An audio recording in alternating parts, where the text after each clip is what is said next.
진심으로 사랑하자. 제목을 한번 읽어보겠습니다. 진심으로 사랑하자. 로마서가 씌어진 시대적으로 봤을 때 예수님께서 부활 승천하시고 나서 초대교회라고 얘기하죠. 교회가 세워지고 나서 거의 한 25년에서부터 한 30년 정도 지난 지점에 주의 복음이 거기 로마까지 복음이 확장된 것이에요. 예루살렘을 떠나서 이방까지 복음이 확장되면서 안디옥, 에베소 지역, 데살로니가 지역, 고린도 지역 퍼져나와서 결국 로마 지역까지 주의 복음이 확장되는 하나님의 은혜. 그렇게 교회가 크게 성장하는 과정 가운데 교회가 성장하는 것은 좋았지만 정말 중요한 것을 점점 놓쳐가는 것이에요. 그게 뭐냐면은 사랑이었던 거예요. 예수님께서는요, 우리에게 새 계명을 주셨는데 뭐라고 하셨습니까? 하나님을 사랑하고 내 이웃을 내 몸같이 사랑하라. 이 두 가지의 계명으로 함축시켜 주셨어요. 예수님께서 오셔가지고 바리새인들, 사두개인들, 유대주의자들에게 회칠한 무덤이라고 지적했던 이유가 그들이 예배를 드리고 헌금하고 기도를 하고 있는데도 불구하고 그 중심 가운데 하나님을 사랑하고 내 이웃을 사랑하라는 것을 놓쳐버린 것이에요. 그것에 대해서 예수님께서는 아주 강력하게 경고하는 모습이 나타나지 않습니까? 근데 당시에 시간이 한 30년 정도 지난 시점에 교회들의 모습을 보니까 그 안에 예배는 드리고 있고 헌신하고 사역을 하는데 그 안에 진실된 사랑이 점점 결여되기 시작한 것이에요. 바울 사도가 보면서 이 부분에 대해서 강력하게 로마서를 통해 가지고 정말 중요한 것이 있는데 교회는 사랑이다. 사랑 놓치면 다 놓치는 것이다.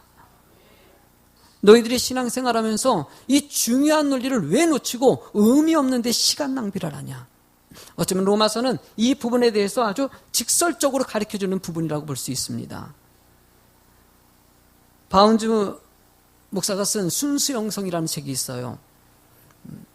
그 내용을 여러분들도 순수한 영적인 거룩한 삶을 위해서 그런 책들을 한 번씩 읽어봤으면 좋겠다 생각이 드는데 그 책 이야기 속에 이런 얘기가 나옵니다. 그리스도의 싸움이라는 제목이 있으면서 우리가 싸우는 것이 어떤 것을 위해서 싸느냐는 글 내용을 적어놨어요. 요점적으로 얘기하다 보면 그 내용은요, 우리가 싸움은요 영적인 싸움입니다. 누구랑 싸우는 것이에요? 사단과 싸우는 것이라는 거예요. 악한 영과의 싸움인데 어느 순간에 악한 영이 아니라 사람과 환경과 싸우고 있는 우리들의 모습을 지적하는 내용이에요. 하나님은 여러분들이 영적인 전쟁에서 승리하길 원하십니다. 그 싸움은 무엇입니까? 사단과의 싸움이에요. 사람과 환경을 보는 것이 아니라 오직 주님을 바라보면서 은혜의 삶을 살아가는 성도가 되는 것. 성경은 로마서를 통해서 1장부터 11장까지의 내용은요, 믿음에 관한 문제, 구원에 관한 문제, 너희들이 정말 믿음이 있느냐 이 얘기를 물어보고 나서 12장부터는 그 믿음 있는 성도들이 어떻게 사느냐의 내용을 담은 것이 바로 12장부터의 삶에 관한 얘기예요. 근데 삶의 얘기를 끊임없이 들으면 들을수록 느껴지는 것은 오직 누구만 바라봐야 된다? 하나님을 바라보고 그 안에서 사랑의 삶의 모습이 좀 나타나기를 원한다. 여러분, 오늘도 지금 이 본문의 내용은 관계에 관한 문제입니다. 지금 관계에 관한 문제는요, 거의 3주에 걸쳐가지고 계속 똑같은 내용을 설명했다고 볼 수 있어요. 근데 오늘은요, 조금 더 나아가지고 여러분들의 마음속에 진실된 사랑이 있느냐, 성도의 모습이 있느냐, 이 부분을 물어보고 있는 것이에요. 여러분 한번 질문하겠습니다. 여러분 하나님을 사랑하십니까? 이렇게 한번 다시 한번 해볼까요? 하나님 사랑해요 라고 한번 해볼까요? 시작. 하나님 사랑해요. 사랑하는 사람에게 사랑을 고백할 때요, 인상 써요? 웃어요? 웃으면서 한번 해보세요. 하나님 보고 계시니까. 한번 해보죠. 시작. 하나님 사랑해요. 할렐루야. 우리 형제자매 이웃을 내 몸같이 사랑을 했어요. 양옆을 한번 해줘. 집사님 사랑해요. 빵끝. 시작. 집사님.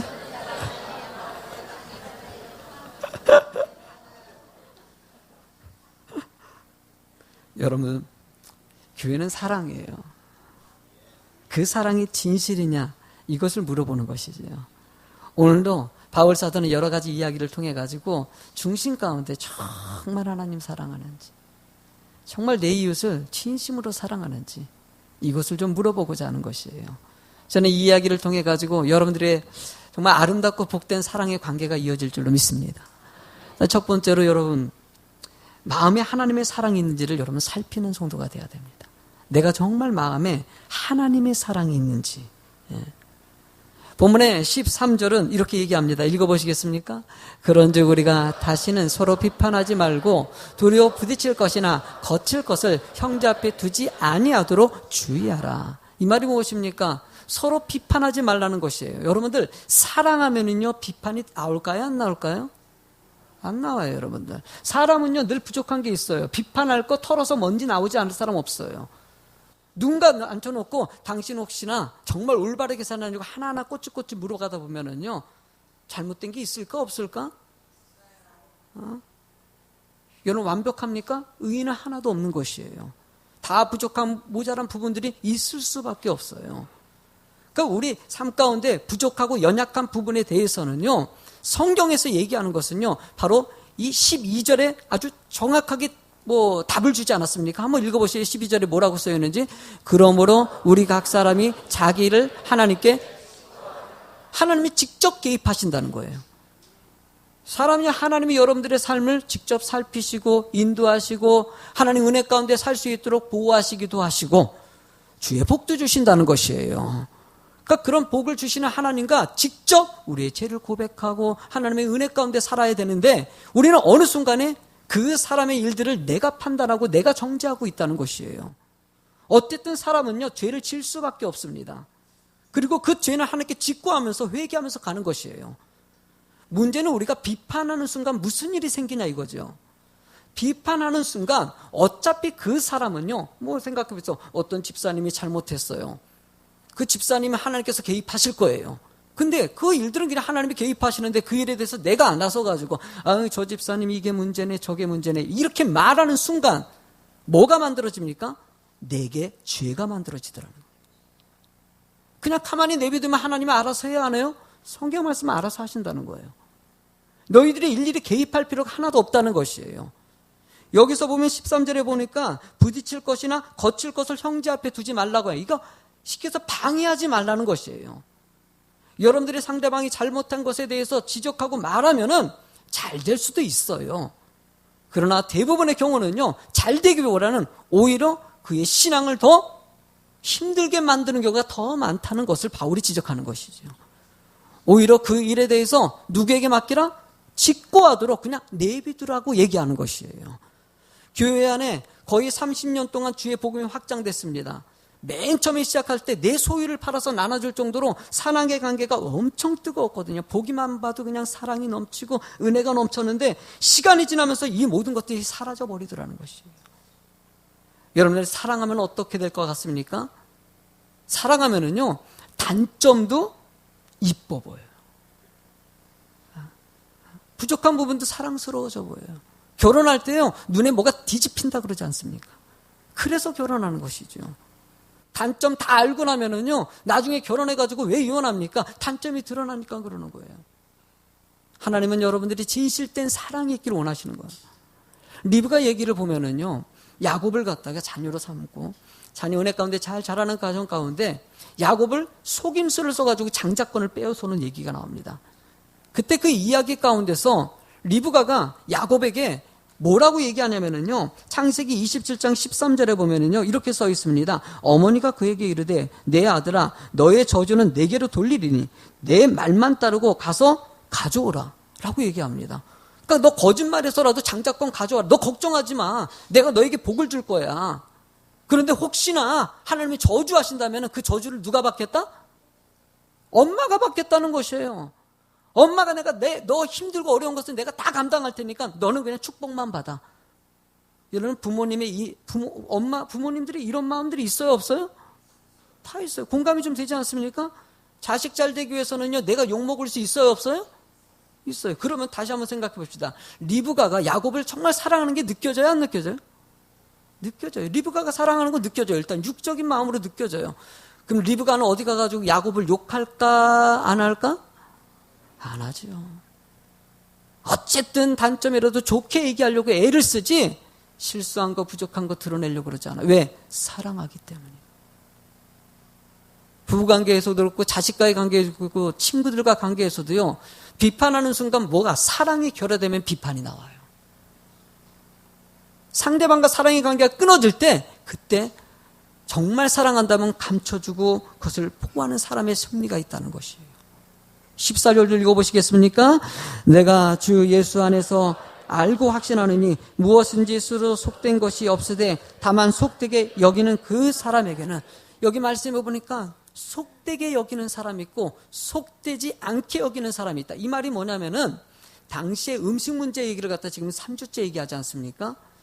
유대주의자들은요, 여러분 돼지고기를 먹지 않았어요. 속된 음식, 그런 음식들을 갖다가 음식을 먹지 않았는데 예수님께서 십자가에 대속해서 모든 것을 감당하시고 나서부터는 음식물에 이제 문제가 없는 것이에요. 그때부터는 모든 음식을 다 먹을 수 있어요. 지금 삼겹살 먹어야 안 먹어요? 순댓국 먹어야 안 먹어요?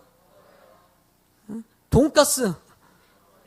여러분들 만약에 예수님이 이 땅에 오지 않으셨다면 돈가스 먹어요 안 먹어요? 난리 나요.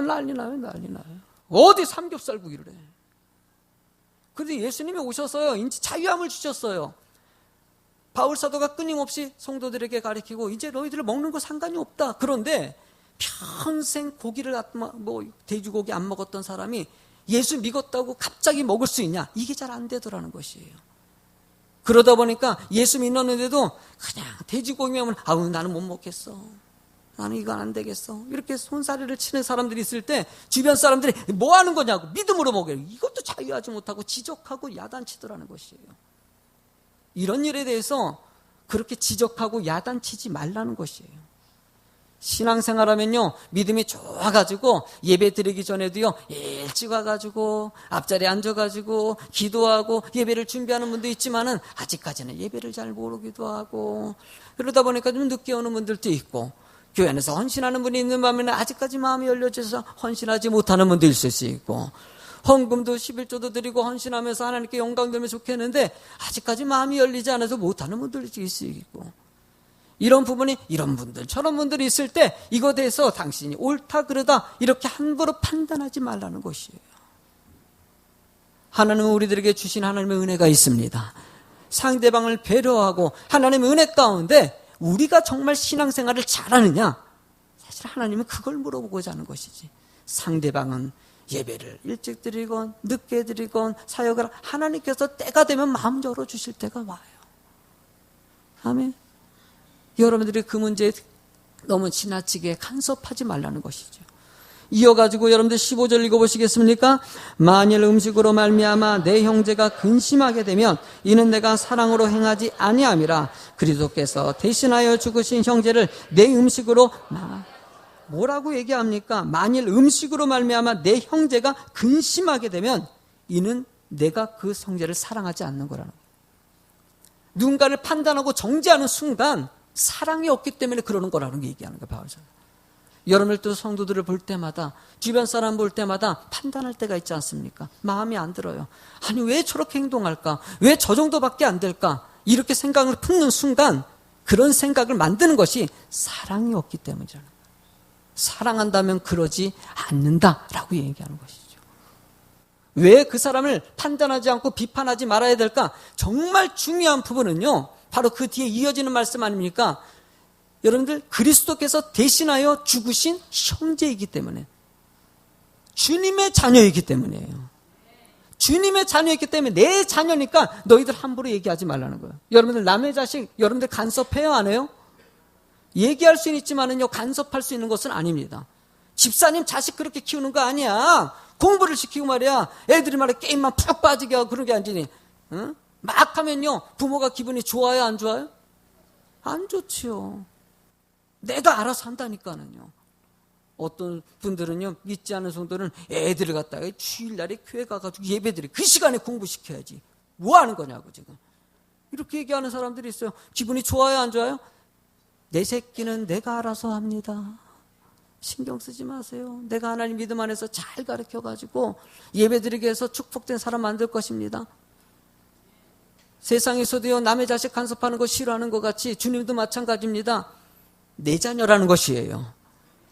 내가 구원하여서 내 백성 삼았으니까 너는 네 인생 살고 네가 올바로 살고 함부로 그 사람 얘기하지 말라고 얘기하는 것이. 사람들은 서로 다를 수가 있어요. 생각도 다르고 판단도 다르고 모든 살아온 환경이 다르기 때문에 여러분들이 정말 깊이 있게 알아보다면 이해하지 못할 게 얼마나 많은지 몰라요. 결혼하기 전엔 분명히 사랑했는데 하고 나서는요, 마음에 안 드는 게 있어요.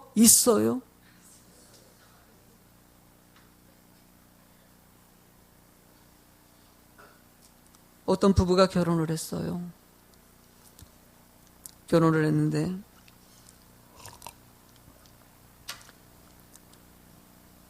아내가 감자를 삶아가지고 온 거예요.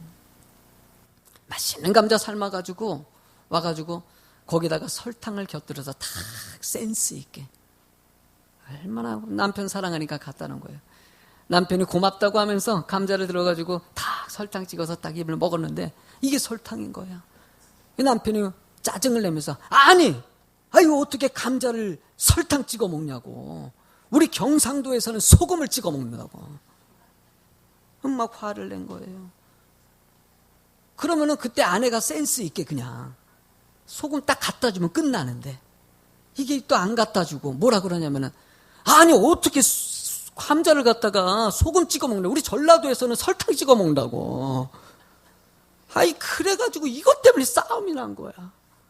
이게 싸움이 불거져가지고 뭐 출신이 어떠냐, 네 아버지 때문이라, 그러다 보니까 이게 더 불거져가지고 결국은 두 사람이 이혼했대요. 참나. 이혼하기 직전에 재판관에게 가지 않습니까? 그래서 재판을 받는데요, 재판석 앞에서도 그 싸움을 하더래. 남편이 아니 재판장님 말 들어보세요. 세상에 감자를 소금 찍어 먹어야지 설탕 찍어 먹는 게 어디냐. 아내는 또 옆에서 아니 이거 말이 되냐고, 세상에 감자는 설탕 찍어 먹어야 된다고 막 싸우니까 재판관이 어이가 없듯이 아이고 이 답답한 사람들, 그럼 아니 세상에 감자를 설탕 찍어 먹고 소금 찍어 먹냐고, 우리 강원도에서는 고추장 찍어 먹는다고.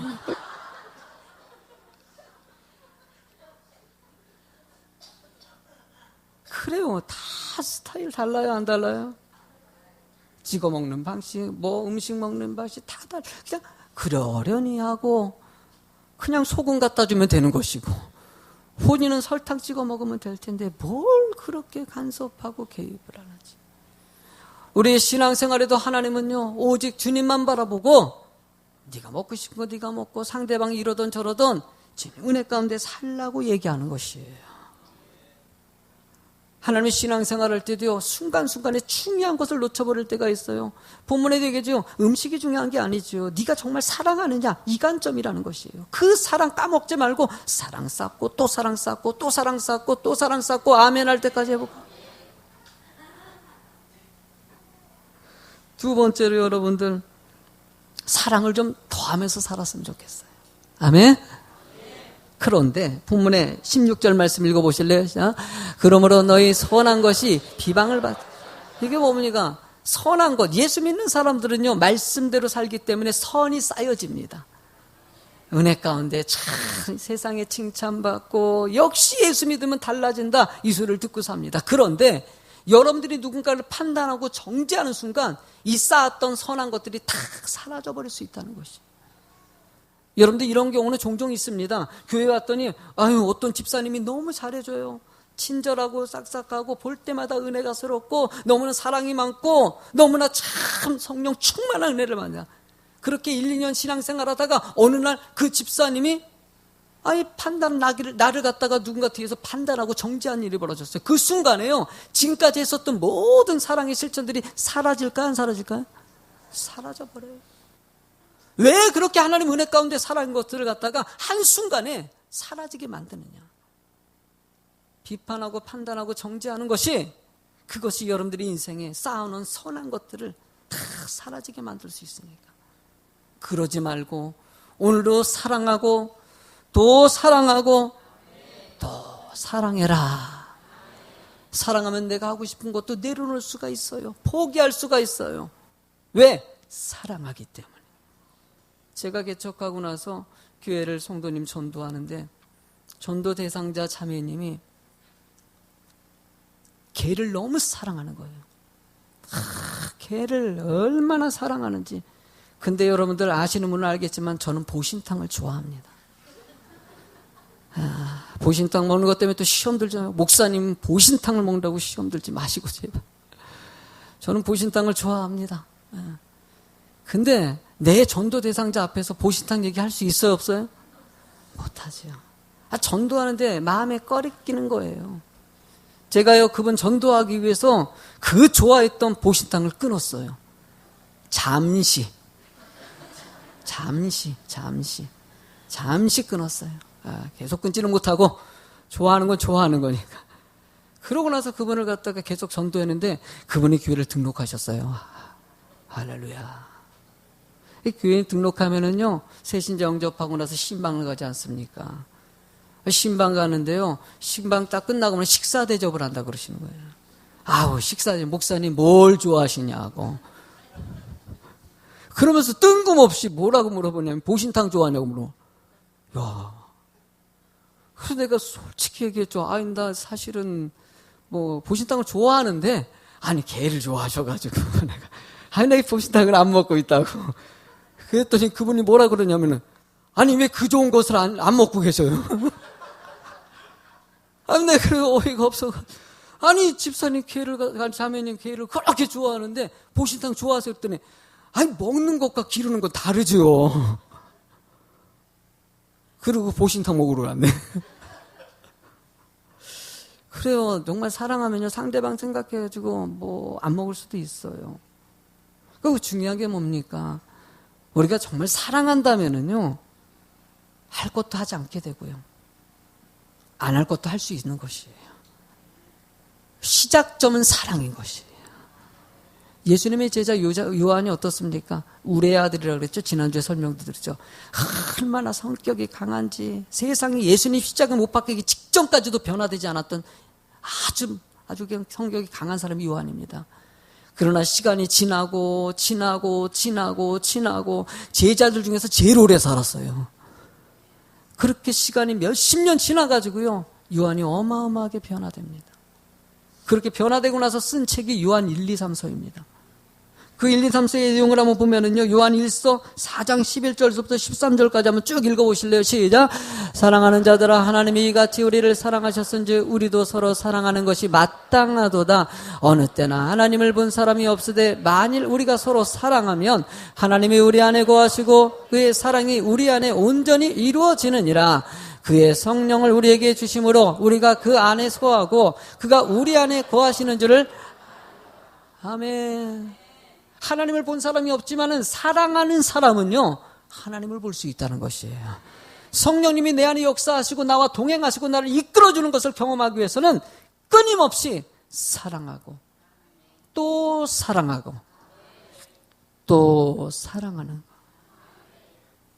그 사랑이 상대방을 비판하고 정죄하고 하는 것이 아니라 오히려 상대방의 삶까지도 변화시킬 수 있다는 것이에요. 누군가를 지적해서 변화시키는 것과 내가 그 사람을 정말 사랑해서 사랑의 본을 보여가지고 변화시키는 질적인 차이가 있습니다. 하나님 여러분들의 삶이 사랑으로서 확 보여져서 상대방에게, 야, 정말 저 집사님, 저 권사님은 내가 이렇게 못되게 했는데도 나를 사랑하시는구나. 이것을 경험하게 만드는 것이 여러분의 신앙생활이 되기를 원하시는 거예요. 하나님께서는 이렇게 사랑이 풍성한 사람들에게 마지막으로 사랑하는 자에게 은혜를 주신다. 세 번째로 17절 말씀을 같이 읽어보시겠습니까? 하나님의 나라는 먹는 것과 마시는 것이 아니요 오직 성령 안에 있는 의와 평강과 희락이니라. 여러분들이 세상에 먹는 것과 어떻게 했냐 안 했냐, 사실 이게 중요한 것이 아니라 하나님을 믿는 자들에게는 이 세 가지의 중요한 특징이 나타나는데 의와 평강과 희락이라는 거예요.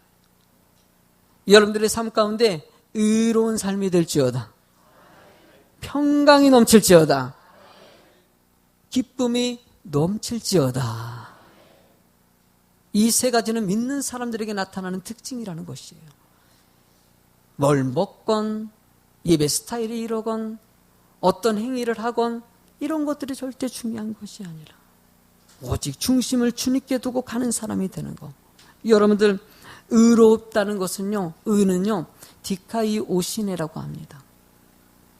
이 뜻은 하나님의 다스림으로 올바른 삶을 사는 것이에요. 여러분들이 예수 믿고 구원받았으면은요, 말씀을 통해 가지고 삶을 어떻게 사는 것을 늘 이렇게 주일날 말씀드리면서 새벽 예배 드리면서 수요예배 드리면서 배우지 않겠습니까? 이렇게 듣고 그 말씀대로 살아가는 것이 우리들의 모습이라는 것이에요. 나는 여러분들이 올바른 삶이 될 줄로 믿습니다. 그게 바로 의라는 것이에요. 이렇게 의롭게 사는 사람들에게 나타나는 특징이 있는데 두 번째 바로 평강입니다. 에이레네라고 얘기하죠. 에이레네는요, 하나님과 함께함으로 오는 마음의 평안을 얘기합니다. 하나님이 나와 함께 하시기 때문에 내가 평안하다는 것이에요. 세상을 통해서 평안을 주시는 것이 아니라 주님이 내게 주시는, 주는 평화 막힌 담을 모두 허셨네. 주는 평화, 우리의 평화, 우리의 평화, 주는 평화, 주는 평화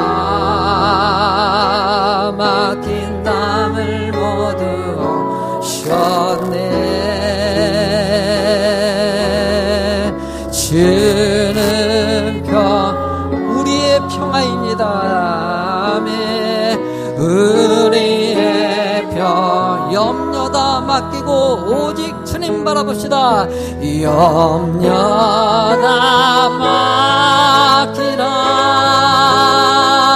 주가 돌보시리. 주는